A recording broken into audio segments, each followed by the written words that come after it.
श्री कृष्ण गोविंद हरे मुरारी, हे नाथ नारायण वासुदेव।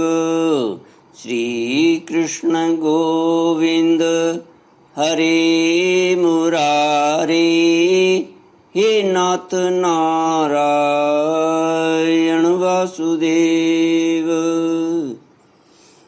ओम नमो भगवते वासुदेवाय। ओम नमो भगवते वासुदेवाय।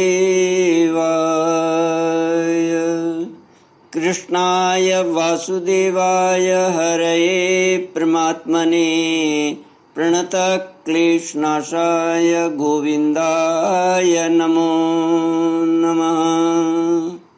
सच्चिदानन्दरूपाय विश्वोत्पत्त्यादिहेतुवे तापत्रयविनाशाय श्रीकृष्णाय वयं नमः।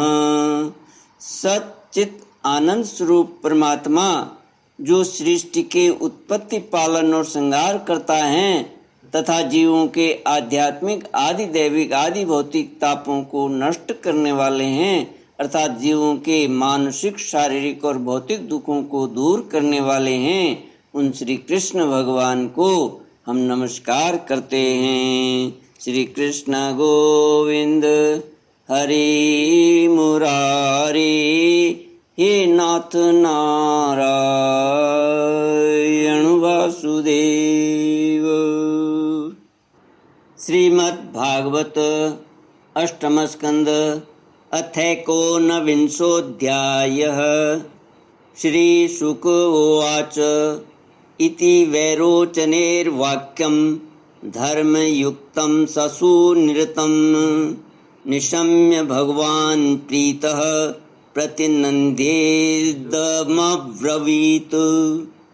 श्रीभगवानुवाच वचस्तवेतज्जनदेव सुनिरतं कुलोचितं धर्मयुतं यशस्करं यस्य प्रमाणं भृगवः साम्पराये पितामह कुलवृद्ध प्रशान्तः।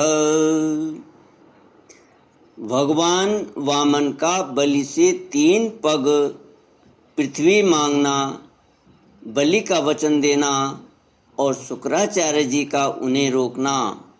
श्री सुखदेव जी कहते हैं, राजा बलि के ये वचन धर्म भाव से भरे और बड़े मधुर थे। उन्हें सुनकर भगवान वामन ने बड़ी प्रसन्नता से उनका अभिवादन किया और कहा, श्री भगवान ने कहा, राजन, आपने जो कुछ कहा वह आपकी कुल परंपरा के अनुरूप धर्म भाव से परिपूर्ण, यश को बढ़ाने वाला और अत्यंत मधुर है। क्यों न हो, परलोक हितकारी धर्म के संबंध में आप भृगुपुत्र शुक्राचार्य को परम प्रमाण जो मानते हैं, साथ ही अपने कुलवृद्ध पितामह परम शांत प्रहलाद जी की आज्ञा भी तो आप वैसे ही मानते हैं। आपकी वंश परंपरा में कोई धैर्यहीन अथवा कृपण पुरुष कभी हुआ ही नहीं। ऐसा भी कोई नहीं हुआ जिसने ब्राह्मण को कभी दान न दिया हो, अथवा जो एक बार किसी को कुछ देने की प्रतिज्ञा करके बाद में मुकर गया हो। दान के अवसर पर याचकों की याचना सुनकर और युद्ध के अवसर पर शत्रु के ललकारने पर उनकी ओर से मुंह मोड़ लेने वाला कायर आपके वंश में कोई भी नहीं हुआ। क्यों न हो, आपकी कुल परंपरा में प्रहलाद अपने निर्मल यश से वैसे ही शोभायमान होते हैं जैसे आकाश में चंद्रमा।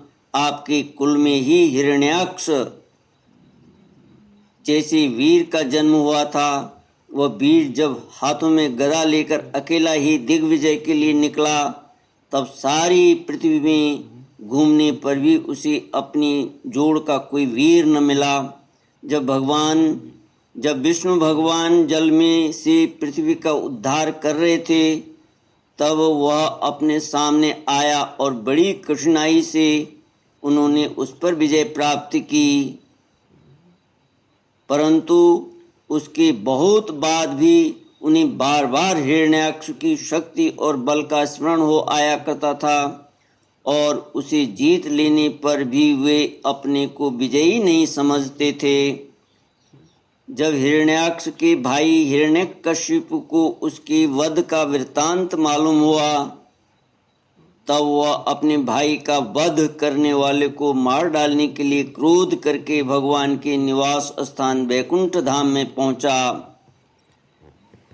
विष्णु भगवान माया रचने वालों में सबसे बड़े हैं और समय को खूब पहचानते हैं। जब उन्होंने देखा कि हिरण्यकशिपु तो हाथ में शूल लेकर काल की भांति मेरे ही ऊपर धावा कर रहा है, तब उन्होंने विचार किया, जैसे संसार के प्राणियों के पीछे मृत्यु लगी रहती है, वैसे ही मैं जहाँ जहाँ जाऊँगा वहीं वहीं यह मेरा पीछा करेगा।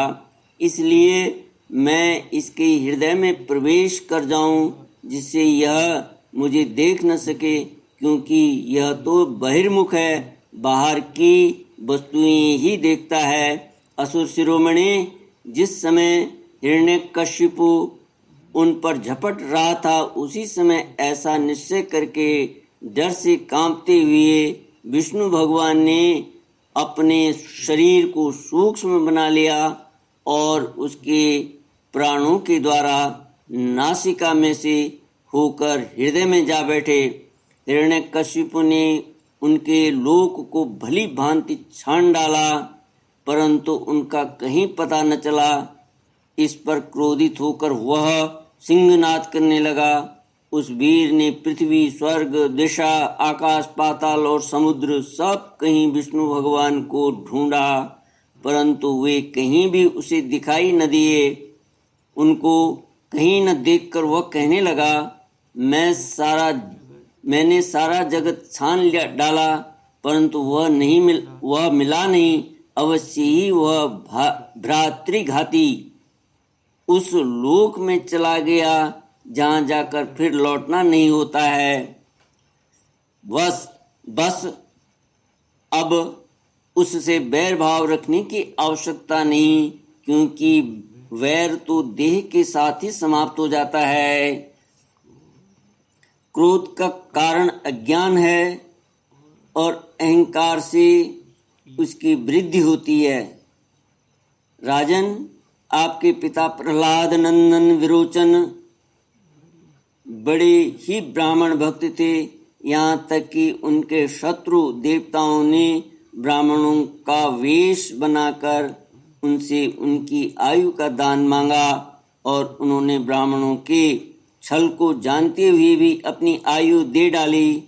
आप भी उसी धर्म का आचरण करते हैं जिसका शुक्राचार्य आदि गृहस्थ ब्राह्मण, आपके पूर्वज प्रहलाद और दूसरे यशस्वी वीरों ने पालन किया है। दैतेंद्र, आप मुंह मांगी वस्तु देने वालों में श्रेष्ठ हैं। इसी से मैं आपसे थोड़ी सी पृथ्वी केवल अपने पैरों से 3 डग मांगता हूँ। माना कि आप सारे जगत के स्वामी और बड़े उदार हैं, फिर भी मैं आपसे इससे अधिक नहीं चाहता।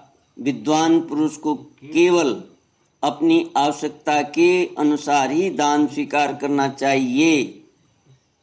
इससे वह प्रतिग्रहजन्य पाप से बच जाता है। राजा बलि ने कहा, ब्राह्मण कुमार, तुम्हारी बातें तो वृद्धों जैसी हैं, परंतु तुम्हारी बुद्धि अभी बच्चों की सी ही है। अभी तुम हो भी तो बालक ही न, इसी से अपना हानि लाभ नहीं समझ रहे हो। मैं तीनों लोकों का एकमात्र अधिपति हूँ और द्वीप का द्वीप दे सकता हूँ। जो मुझे अपनी वाणी से प्रसन्न कर ले और मुझसे केवल 3 डग भूमि मांगे, वह भी क्या बुद्धिमान कहा जा सकता है? ब्रह्मचारी जी, जो एक बार कुछ मांगने के लिए मेरे पास आ जाए, उसे फिर कभी किसी से कुछ मांगने की आवश्यकता नहीं पड़नी चाहिए।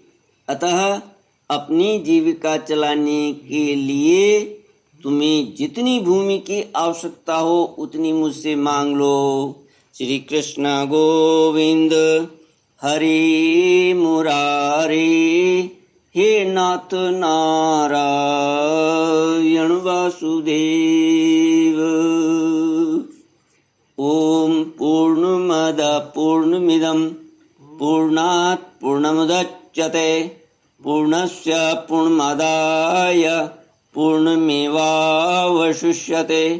ओम शांति शांति शांति। हरि ओम श्री गुरुभ्यो नमः। हरि ओम।